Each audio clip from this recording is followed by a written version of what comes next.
We are live. Hey, excellent. We are Hi. live. Thank you for joining us, Marta. It's my Thank you for joining pleasure. us. Salud. We are huge fans, and for those who have not yet met Marta, you've been blogging since the year 2006 with That's correct. my big fat Cuban family. Yeah.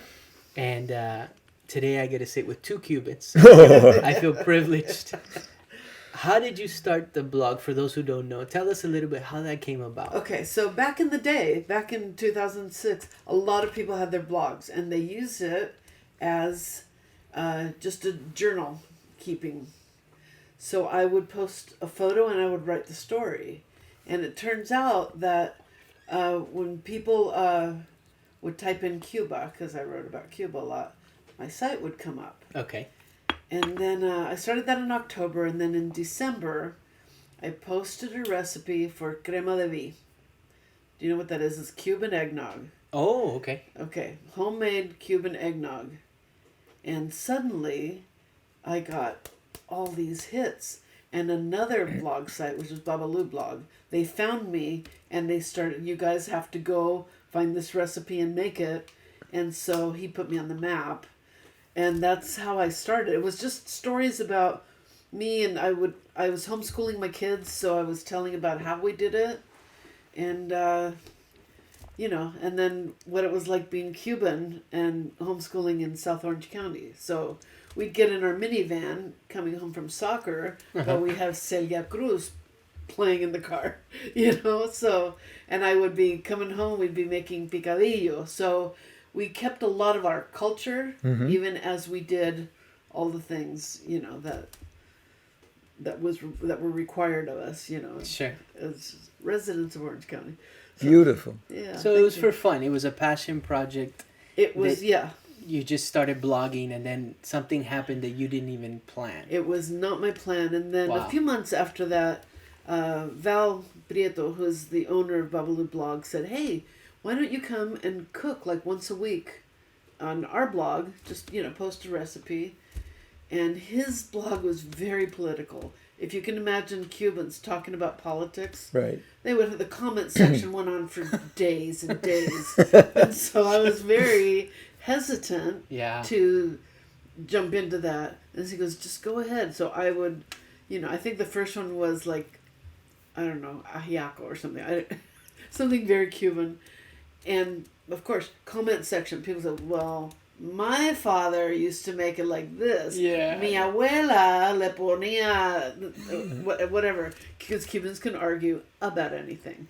So that was quite an adventure. So after that, I started just getting a reputation as a cook. Like I said, I'm not a foodie, I'm just a Cuban cook, That's beautiful. And we were talking before the podcast that we believe that cooking brings the family together. Yes. It's extremely important, right? Yeah, that's one of the things that my kids I know will always keep. And, I call it their Cubanity. That's my word. They will keep their Cubanity by the food. We have among us 4 cajachinas. Wow. And during the summer, at some point, we will make all the pigs, do them in the front yard, invite the whole neighborhood, Oh, and say, "Come have Cuban food." can we with come us." to that? Today's not that day. I'm sorry. For those who don't know, what's a cajachina? Oh boy! All right. So cajachina is like a barbecue, but it's contained in a box. Uh-huh. But it's for roasting a pig. So you put it in with the coals on one side. After a few hours, you dump the coals, turn the pig, put fresh coals on, and when the thing comes out of there, it is just mouth-watering. Delicious. Delicious. So we've done this a few times, and our neighborhoods think they're nutty, but we just like to gather, and I think I inherited that from my mother and my grandmother in Cuba. That was what we always did, is like, invite people in, Yeah. Like, we have something really good. Come on. Yeah. Come join us. The neighbors, everybody. Everyone. And share. Everyone, yeah. And it's something that maybe it's rare, almost, it seems, in some parts of Southern It California. is very rare in places like this, and I think it's very rare now even within the Cuban community, it is Sure. hard to find families like ours who are in each other's business, Yeah. all the time.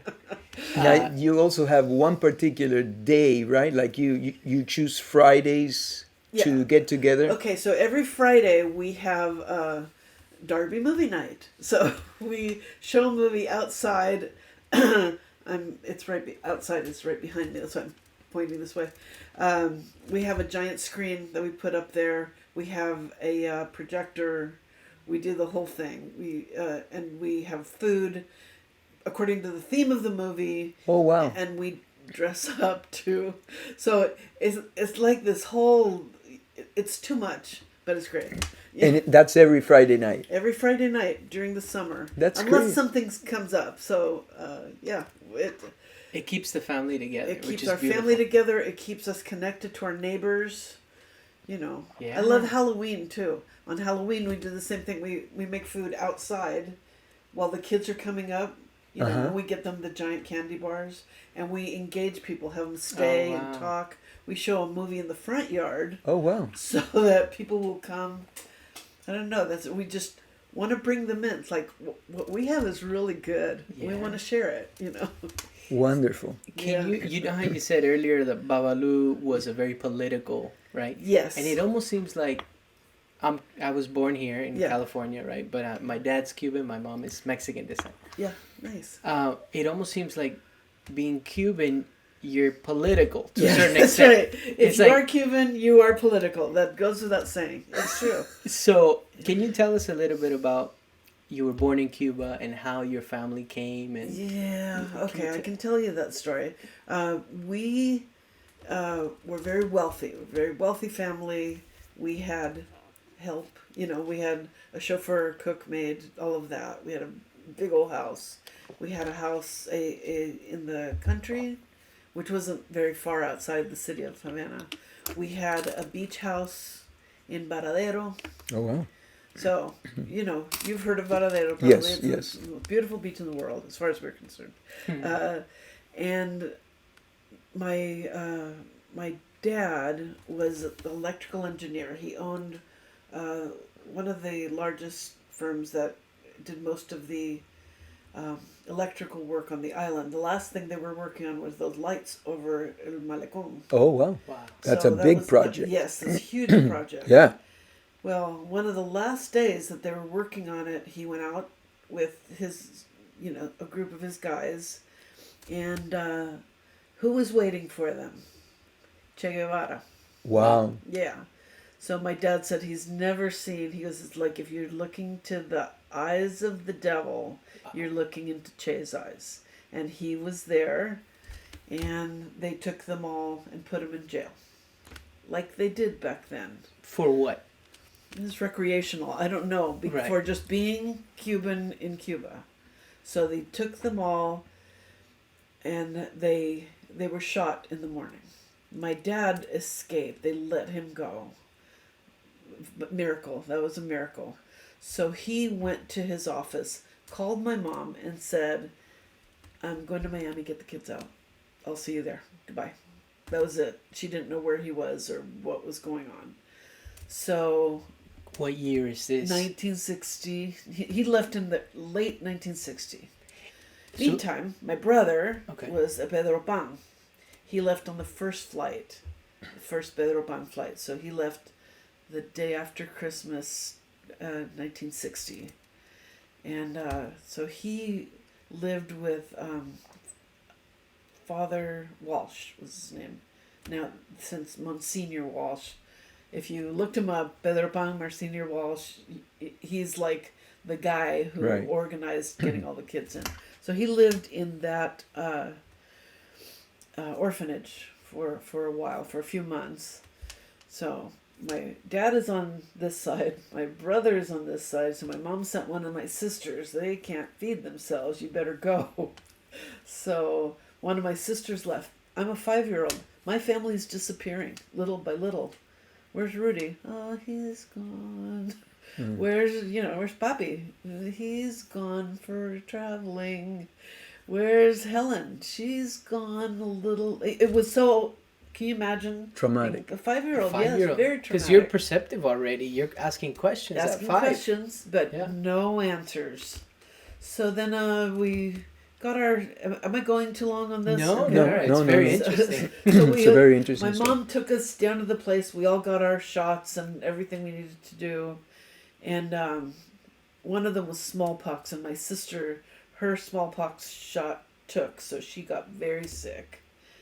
I don't know if you ever seen that like hole. The hole in their arm. Oh yeah. So she got I very got one. sick. So Yeah, you got it delayed our leaving for like a month. But then we left the beginning of February, and we landed on Valentine's Day, Wow. in 1961, Where? in Miami. Okay. I think that's mandatory. You have to go to Miami first before they'll let We didn't. They'll let us into the rest of the world. I don't know. We did Did it. you go to Spain or We Jamaica ended or up going to something? Europe. Yeah, Spain. Yeah. And then they flew us. Well, my dad had his sister here Somebody in who California, Yeah. and she was already. Her husband had left Cuba too, and they owned a couple of gas stations, so they were doing okay. Yeah. So they, how do you say reclamar? They got us out of Spain Yeah. with the yeah. visas They and all. sponsored you. They sponsored us Oh. out of Spain, Wow. and we came directly over here. Yeah. We tried a couple times to go to Florida to live there, Yeah. but the wages that my dad was making here were much higher, Yeah. and it was You had to do what you had to do. yeah. So yeah, my dad was an engineer, and then here he ended up working in the shipyards. Mm. You know, doing fixing hulls and that sort of thing. It was a terrible wage. He's got a family of He's got a family. 6 kids, Yeah, and so they left my brother in the orphanage because we had no place for him. wow. So for a while anyway, Yeah. and then eventually, he built himself up, and it was Difficult. It was rough going. Now my father never complained. Mm-hmm. Never complained. We are so grateful. We're all together. We all got out. This is the land of opportunity. Yeah, And, we are going to assimilate. That was just a big, I knew that word when I was 5 years old. Assimilate. We're going to learn to do what they do, and we will be like Americans. So that was very important to my father. Without losing our culture, but we will assimilate. Wow. same thing. Same Is that thing your for me. family? Same story? Yeah, Well, similar. Very similar. very similar. My dad was an engraver in Cuba, so he worked in the newspaper business, and he worked with acids and things of this nature, which was a lost art over here. Sure. But he bounced around several jobs, and then he ended up working for the Herald Examiner. Well, in LA, yeah. Yeah. And so he ended up doing some of the stuff that he knew how to do.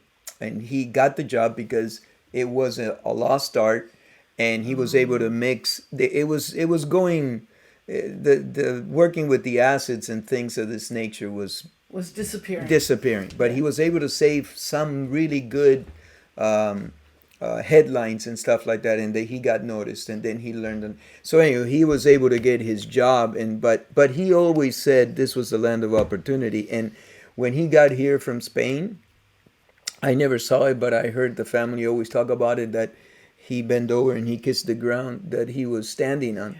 Very symbolic. Yeah. And I've always heard this in my family, and he says, okay, we made it to the promised land. The promised Now land. let's get to work. And yeah. And so that was from my dad. So And I think that entire generation, that was the attitude that, okay, we're here now. We've been given a chance. So considering where they all came from, I mean, they had their careers already Yes. set, and they were in their Sure. 50s, and you can imagine starting your life again with your family in your 50s. That's just radical to yeah. me. And to a certain extent, of course, it affected us tremendously because this is our family, Cuba. Yeah. We're Cubans. But if you go out a little bit, Yeah. you will see that many other cultures have the same story to a certain extent. Yeah. Yeah. I have friends from Vietnam, from China, Yes. from the Middle East. Anybody And- who really lost their country. Right, from oppression, right? Yeah. And they all come to America, and they really appreciate the opportunities that this land is giving us. Yes. because we lost them Right. where we were belonging to, you know? Yeah, we always would say, like, I'm 100% Cuban, but I'm 100% American too. Yeah. You know, so although at home we were only allowed to speak Spanish. Oh, yeah. Yeah, but we had to learn how to speak English. So there was no, you better learn how to speak English, but you're gonna keep your language if you speak it at home. Very And cool. it, you know, it's I lost my mom like 5 years ago, and I don't. There's not very many people I speak Spanish with. I feel like I'm losing it. Right. So it's the truth. They were so right on when it came to that. Well, we just did a podcast that is difficult to with my grandkids. Uh-huh. You know, I tell them, what did you say? But I do it in Spanish, right? And they go, you know, Okay, I it's have a to struggle. tell you, one of the things I used to do is I would just play music when we were driving around. I mean, homeschooling doesn't mean you're at home. We spend more time out in the world. You know? We went places, we did things, but I would always have, you know, Cuban music playing, and hilariously, you can hear them later, the kids later on, and they'd be like, Singing it. Yo no bailo con Juana. Yeah. And they would get the phonetics Right. of it, but that was how they learned the language, was the Wow. music. And, you know, okay, the music, it just, you know, gets you somewhere. But I would always play Cuban CDs, and so the repetitive sounds, Sure. they, just like anything else, if you put the ABC song, you're already singing it in your head, you know.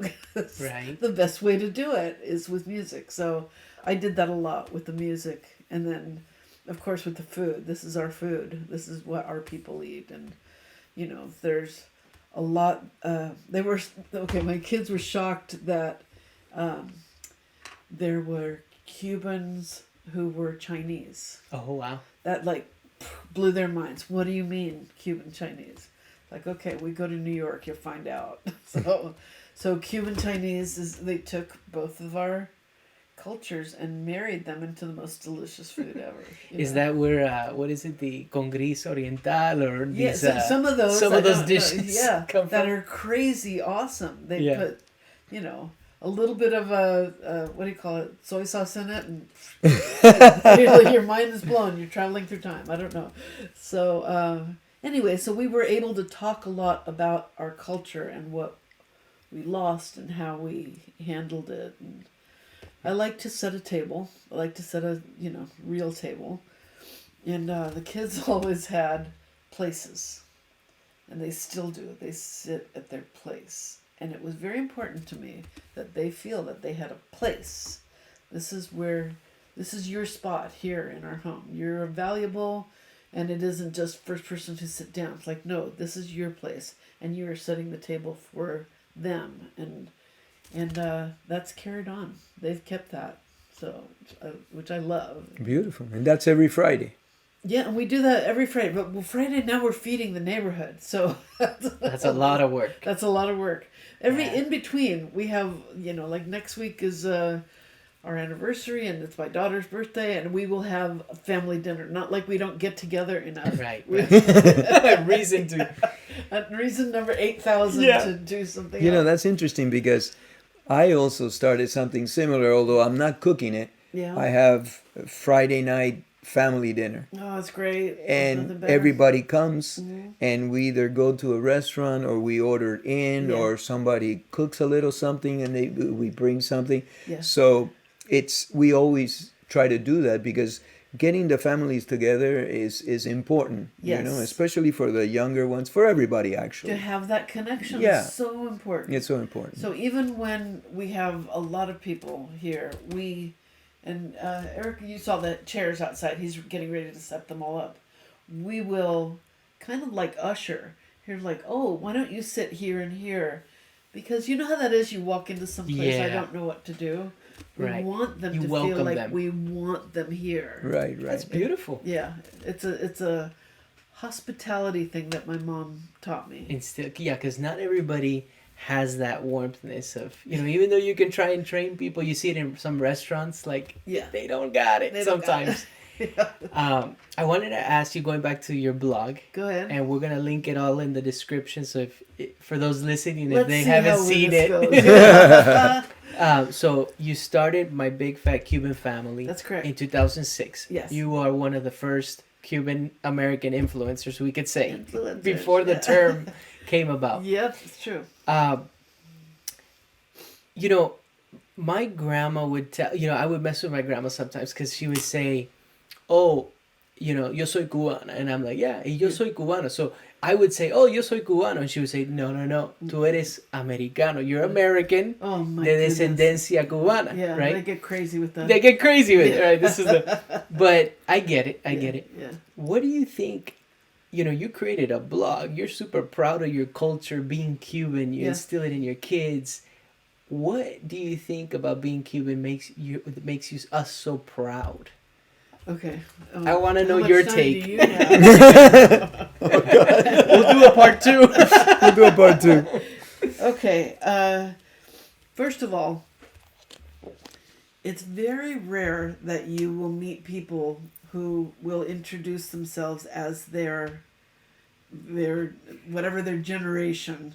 My husband does not introduce himself as like I'm English American, even though his family's been here forever, and his grandfather had a really thick English accent. But that's not how he introduces himself. Me, I jump right in with I'm Cuban. That's the first thing you need to know about me. I think you have it right here on your forehead. Yeah, right. That's my mom used to say that too. You can see it. And Eric thinks it's hilarious. We'll be sitting at a restaurant somewhere and I'll say, they're Cuban. Yeah. They're not Cuban. What do you mean? They look the same as everybody else. They're Cuban. And I will always like, You do the Cuban, same aren't you? thing. Yeah, I do the same thing. I can spot they're them. Cuban. There's something about us. It's we a recognize walk. each other. Yes. Whatever. So, Although I will say, my best friend is from Argentina. I can spot them too. oh, you're It's good. that, I can, You're good. that guy, no, We're right and there. if they open their mouth, they're Oh, it's done. over. It's over. over. Yeah. Yes, that's right. Because they have that beautiful sing-song. Yeah. Great accent. So, I think what makes us different, and probably a lot of Latin America, is that we do value what we bring into this culture. And I don't like the word multicultural. I prefer that we are, we're like the life on the hyphen. We're 100% Cuban, and then there's a hyphen, Cuban American. We're 100% American. That we bring a lot of things to the table that weren't necessarily there, Yeah. So, and there was times when I didn't understand it. I was talking to a friend. She and I started high school in 1969. So she goes, do you realize that we had only been here 8 years when we started high school? I said, no, because I don't have an accent in Spanish and I don't have one in English. I go, I didn't think about it. She goes, we didn't know. We didn't know that other people's families didn't do what we did, I see. Where her grandmother was home and cooking for everyone, or That's right. Right? Yeah. Yeah. So one of the things, going back to my blog, one of the things that I did was take the old recipes and then just modern them up. You can make ropa vieja in a crock pot. I don't know if you know this, but you do if you read Because my of blog. your blog. That's right. So there's a lot of recipes that I sort of, fiddled around with it, and they taste. You got to get the taste. If you get the taste, you're in. If I go to a Cuban restaurant and the beans don't taste right, Uh-oh. yeah. Sorry, there's a certain taste that we have. So I was very conscious of getting the taste right. So I had lots of young women write to me and say, my grandmother passed away and no one thought to ask her how she made, whatever, arroz con pollo,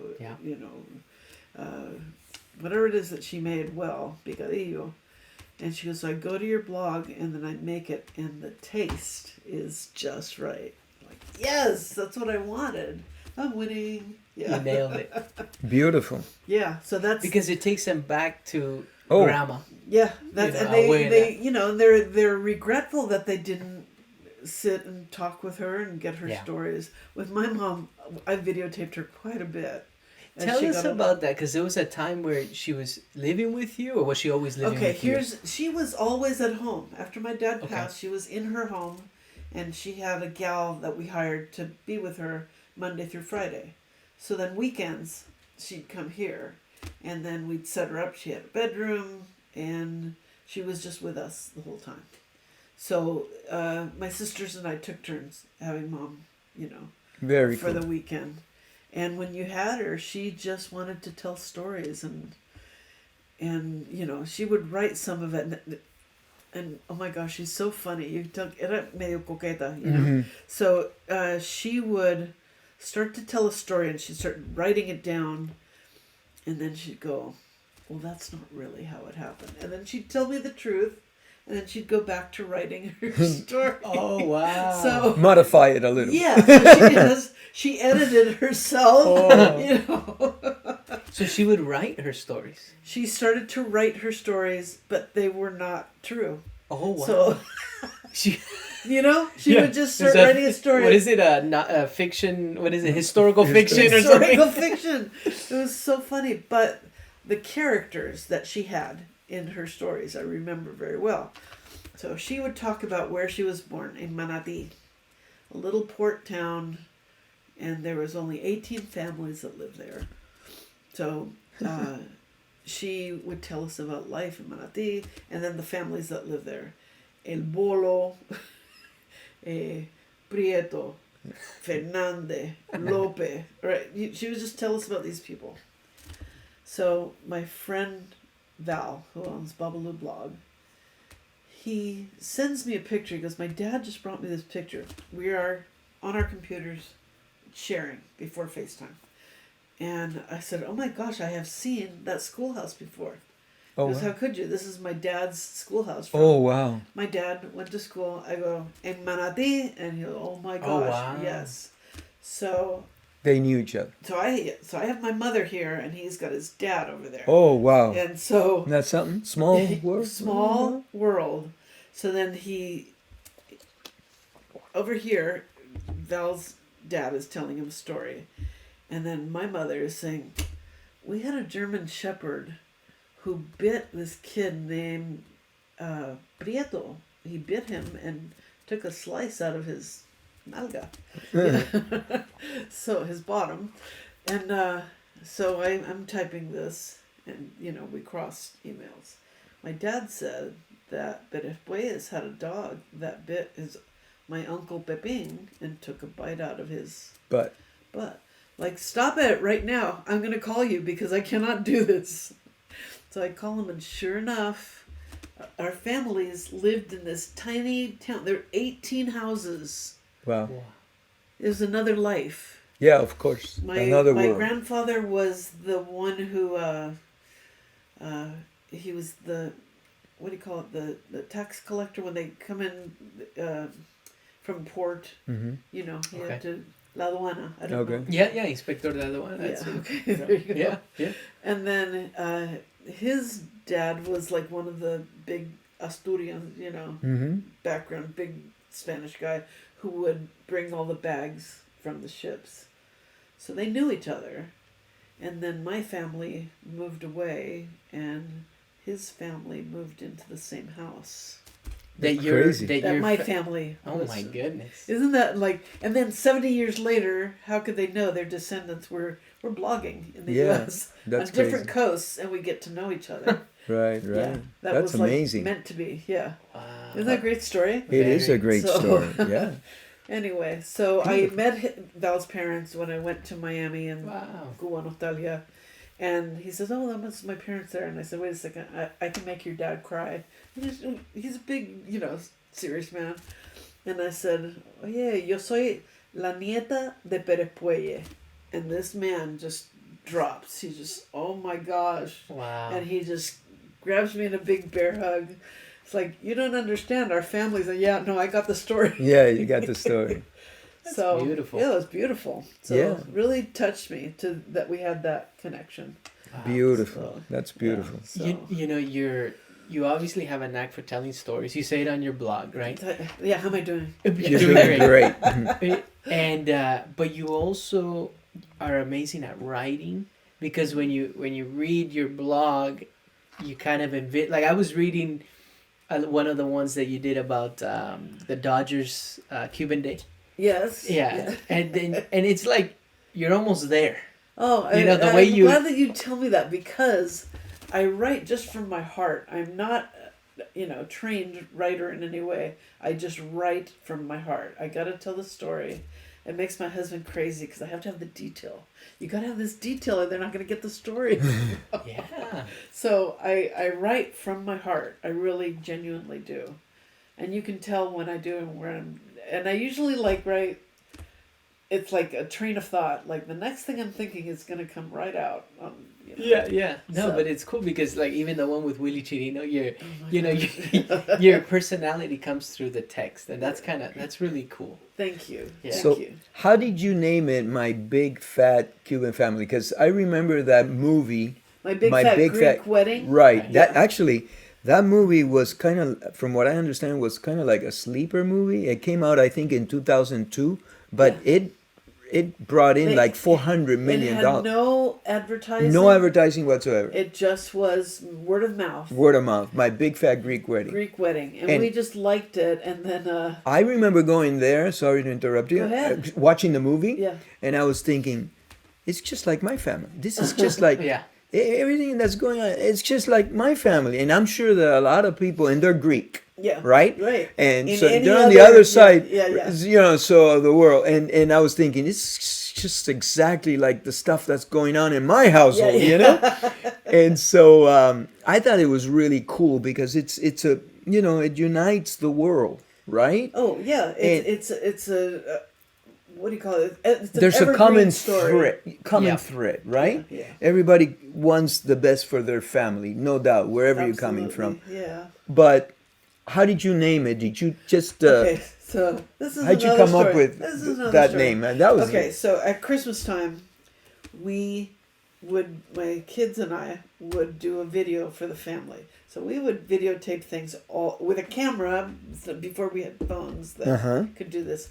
We would videotape every event that we were at, everything. We would get, people to say things, and then we would edit it. And when I say we, I mean my kids. Amy and Adam were so good at this. We would edit it into a story, but with like music. And so one of the ones that we had, come in and drink a chair was one of them. You know what I'm talking about? Yeah. I'll say, "Toma una silla." So, Oh, cool. so we would have like these clever names, and we would do like 3 or 4, like, okay, the family, the kids, the older people. We had like it all organized, and it was about 15 minutes long. We'd show it on Christmas Eve, Noche Buena, and one of them that year that it came out, we named it My Big Fat Cuban Family. Because there's so many of us, and then so we would stop and say hello to every single person and say something, and It stuck. it stuck. It was like, if I'm gonna have a blog, I'm gonna call it My Big Fat Cuban Family. I like that. So, and there you go. The next thing is history. Wow. Now people know me by that. As a matter of fact, That's how I know you. Right. That's how because Willie Chirino, right from the stage. He goes, "Oh yeah, my big fat Cuban family." I'm like, I'm gonna die right here. Yeah. Wow. well, that's how we met at the grand opening at Portos, That's right. and that's how I knew you. Yeah. So when I saw you, I go, "Oh, you're a celebrity." And I tend to overshare in my stories. So one time we had done a trip to Washington D.C.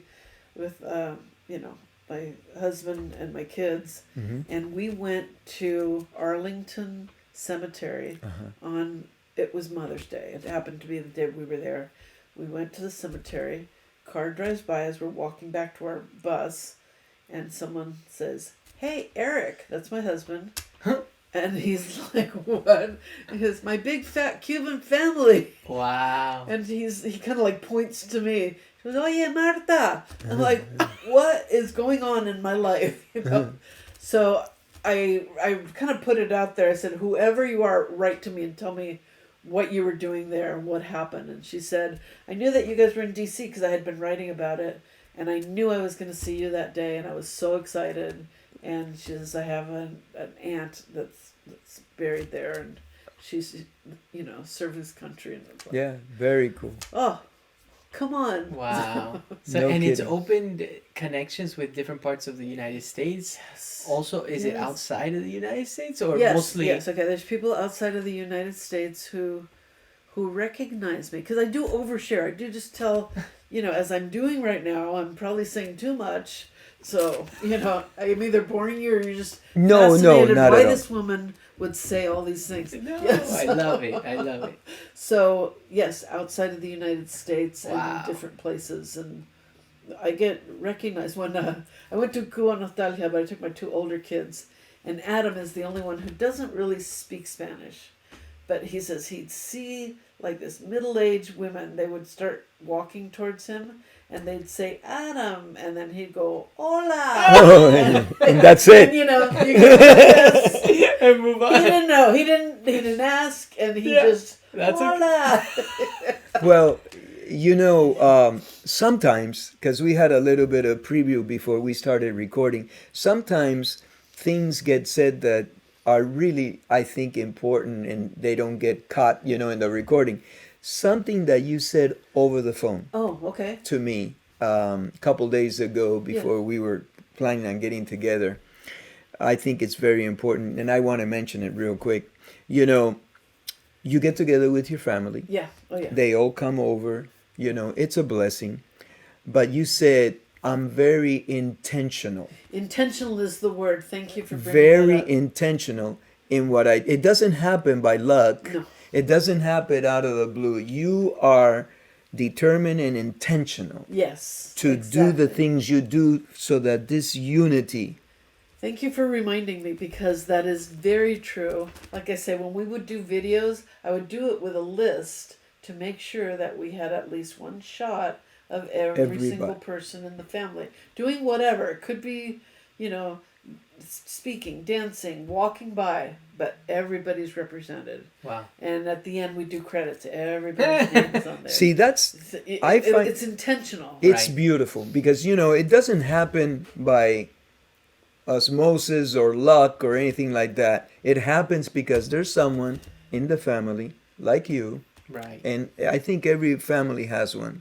Yeah. My wife also has a wonderful person in her family that it's the glue Yeah. that brings everybody together. My mom was that. Exactly, and you took over, right? Yeah. So You took the torch. you take I the got torch, it, yeah. and it's exhausting to some It is. extent, It is. and It it takes takes a lot of energy. a lot of energy, a lot of work, a lot of devotion, a lot of love, a lot of a lot.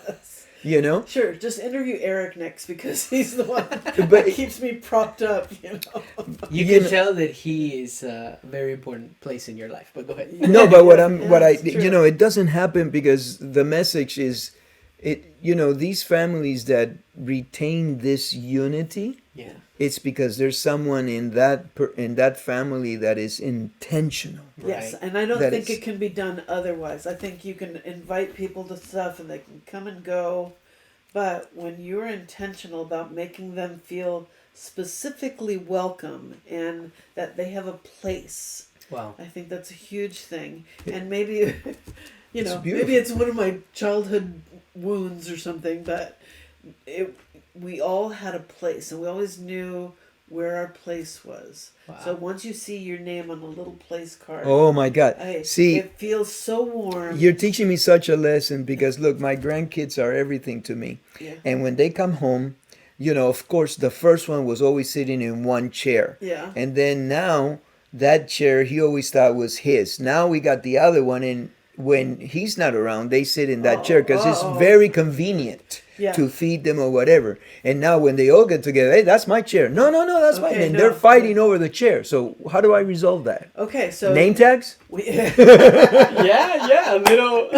He goes, hey, Yeah, so Benny's we sitting in started- my chair, and this is no, My that's my kids, chair. if all four of them, the adults, that if they come here, they will sit in their chair. So now we had to make a way for their spouses Oh, and then for okay. the kids, but their places have never The same. changed. And this is we did the same thing in the cars. So how would you resolve my issue? Because I've got one chair, everybody wants it because I don't know. Yeah, You got issues. Eso se jodió. You got issues, bro. Yeah, you're gonna have to start from scratch there. oh my god. Because seriously, the intention is you have a place, and then your place is here, and in the car. So we get in the car. Oh yeah, same thing. The oldest gets to ride shotgun, the first one. Now, the younger ones get to ride depending on age. If the oldest one is not there, then the second oldest. Es un arroz con mango. Yeah. It's just to go anywhere, Yeah. just to have a meal. The hierarchy. Yeah, seriously. But it works. But right? it works. It was just always really important. And I think because I was the youngest of this family, I was the observer to see what was really beautiful about what they did, you know. My grandmother had the Sunday dinners every week. And I just thought everything that they did was beautiful, and they put lace on the table. Yeah. Oh my gosh. They set the most beautiful table, and you know, I wanted to do that when I grew up. So, Wow. and I'm doing it You're now. doing it. Yeah. And I'm doing it for my neighbors now. as you can see, you know, I stopped cooking. You know, Do you maybe wanna I'll admit pick to it up this, now. really? Yeah. But It's you time know, to it's start time again. to start again. But you know, one thing that I always wanted to do was to be the cool grandpa. Yeah. And I'm always trying to come up with ideas that are different, exciting, like climb a tree, throw a rope, Yeah. you know, and they like that stuff. Sure. And so, and I find videos that are super funny or Yes. whatever, a monkey doing something or whatever, and they come and they ask me, they call me out and they go, hey, show me the mono. Yeah. They want to see it. And so I think that it's very important for all of us to find something, you know, A way to connect them. yeah, Yes. right, through cooking, which is Yeah. fantastic. But I do like with the 7 and 9-year-old, I have to sell them on this stuff, you know. I have to sell them. Like, okay, when I was your age, I loved this movie, and now this is an experiment. I need to see if I show it to you, are you gonna love it like I loved it? So we're gonna watch this tonight. Little Very brainwashing, cool. little brainwashing going on. Kidding. So I think it's great. I love it. No, So I I think did it's this great. with Sebastian, who's the 7-year-old. So it's, So we have a Sebastian too. yeah, that's what you said. How old is he? He's 5. He's 5. Okay. So Sebastian, we're gonna watch The Prince and the Pauper. It was made in 1932, and Wow. it was Errol Flynn, and it was a very old movie. Yeah. And he sat there and watched it. We would stop, discuss. Wow. So, you know, he says, that was good. It's a good story. I said, well, it was Mark Twain. There you go. Wow. So, So- that's how you're So introducing there's a lot it. of that I do. Okay. And even when I show movies here, it's like, oh, I spend all year looking for movies. I spend all years watching something to make sure that it's appropriate. Appropriate. You Yeah. know, there was one that was like PG-13, but it was language. Like, oh, I forgot. So, but besides that, I usually like to show a very old movie. This is, you know, this one is from 1959, the one we're showing tonight. It's called Some Like It Hot, and yeah, no one has seen it. No one has seen it. I haven't seen it. See, there I you haven't go. A seen lot of people have not seen it. It's a big deal. So I go out of my way. Some to- Like It Hot. That's with Marilyn Monroe. No? Marilyn Monroe and Tony Curtis. Tony and Curtis. Jack Lemmon. Oh, And it was, yeah, like these people are, you know, magical. And anyway, they will sit through it for me, Right. you know, just like, okay, Abuela. That's excellent. Abuela, she'll, Abuela, yeah. they The call respect. me Abuela. Abuela, yeah. CPA. Yeah, I yeah, was just in a hurry. yeah. Yes. Well, my first one couldn't say abuelo, so he would say awi. Owie. Oh, I and like then that. the next one is Awi. So now I'm You're Awi Awi. to everybody. Awi. Even my son-in-law calls Qué me lindo, Awi. qué lindo. Nice. I like It's it. Victor calls me Awi all the time. Hey Awi, where are you going? That's cute. Um, So, well, okay. thank you so much. I mean, we can keep going, but I did want to, since you have a Cuban food blog, maybe you can Yes. talk to us a little bit about the pastries that we have in front for those who don't know, and you could share. Okay, These you are can from see this? Portos. Is the camera catching all this? Okay, so Tell us, This is- because I would say these are staples of a Cuban dessert. yes, and you know what's so funny? I was gonna bake for you. Oh, I was gonna bake. what I was gonna happened? bake. What happened? Well, I was talking We'll come to back. God, I was talking to God about this. I said, "Can you have them go to Portos, please?" And he listened. You Oh guys my went to God! Portos. Well, And we I- did. oh, My funny. favorite things. Okay, the guayaba, which is, I always say it's a learned flavor. You know, it's something that Yeah. it's more caught than taught. You start eating the guava and then you go, oh, there's a reason for that. And the ones that have the cream cheese, guayaba and cream cheese, Mhm. they're called refugiados. Refugiados, yeah. Okay, so Refugees. those happened when we all arrived here. We were refugees. So we have the guava that is very Cuban, and the cream cheese, which is the American part. You put them Oh. together, and that makes a delicious, delicious pastry that you can't live without. So these are the foods, Portos. the food of Very my good. people. Yeah. and Portos, of yeah. course the And- cafecito. Cafecito. Café La Llave. La llave. Thank you for making us You know, coffee. those are they are my biggest sponsor, and all these are friends. I'm friends with the Portos family. I'm friends with the Gaviña family, and you know, that's like a dream come true. It's like, Yeah. oh, what better friends to have, you know, than Well, another Cuban family. So- Absolutely, and one thing amazing about both these families, along with yours, is they keep the family together. Yes. And I was listening to the granddaughter, I think, who's running Uh-huh, La Llave yeah. and Gaviña, and she actually used the word intentional because the family is so big now, and I think they have 14 family members Yes. that work And in the yes, business. they do. You go in there and everybody, No, yeah, Everybody's family. a Gaviña. everybody's like, Gaviña. Well, you know, when you and I started talking on the Uh-huh. phone a little bit, when you said that word, it just went, the and intentional. you know, and now Yeah. you have no idea Okay. how many times I've said that word since you and I have Really? talked. Oh yeah, you've made Okay. an impact already, and so I'm so glad because yeah. that is the key. It is intentional. Everything we do, Yeah. you're not going to have a tight family. yeah, it's not without by having accident, the intention. right? You're not going to have even friendships. You're not Exactly. without being intentional. That's right.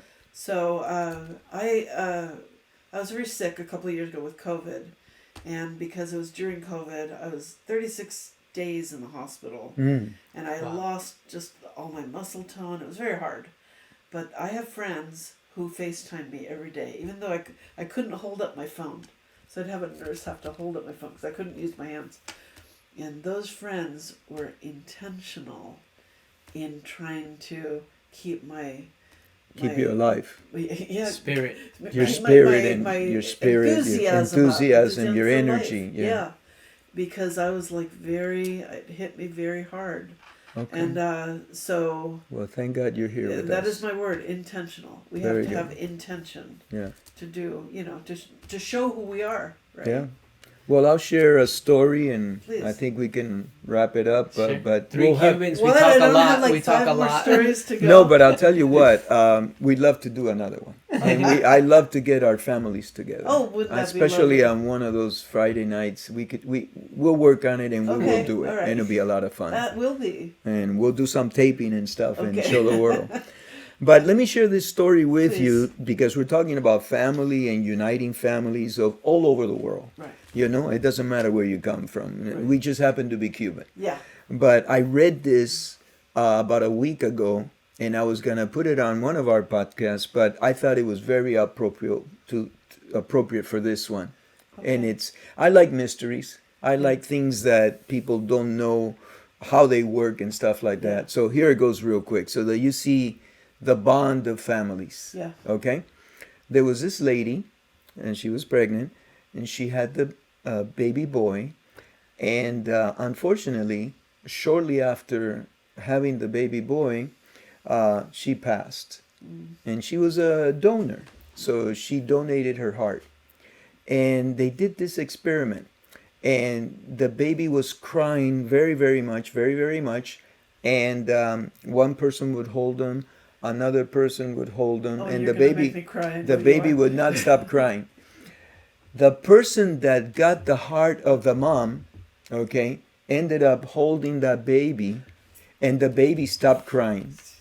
And the baby looked up, and it was a gentleman that had a beard and a mustache, and the baby started touching the beard and the mustache. But we cannot explain it, but somehow scientists believe that the baby knew the tone of the heart of the mother, recognized it when that gentleman picked him up, and the baby stopped crying immediately, which he wouldn't stop crying with all the other 6 people that the experiment was done with. Wow. So, you know what, guys? Family is everything. Yeah. The bonds that we have between each, I get goosebumps, are unexplainable. Yeah. You know, these things happen. We don't know how that baby knew, but that thing was incredible. Sure. And so, more power to you and the people like you that try to keep their families together is the most important thing in the world. Thank you so much. Thank you so much. Hey! Did you cry? Yeah. I wanted to. Well, Qué malo. we're gonna link all your stuff on the description. We're Okay. gonna put this all over. Thank but you. Anything else you'd like to say before we sign off? And that was a beautiful story. Okay. Yeah. No, I want to thank you for coming into my home, and I hope you felt at home being here. Oh, of So course. that's my highest goal. Yeah, we did. Thank you. So just thank you for keeping the Cubanity, you know, keeping it alive. So el cubaneo, lo cubanazo, whatever this word. Absolutely. So yeah, thank you so much for you're doing it. You're keeping this alive, and I so appreciate it. Oh, So thank you. Thank Well, thank you. Okay. And remember to be like Marta. Yeah. That's right. Hashtag be like Marta.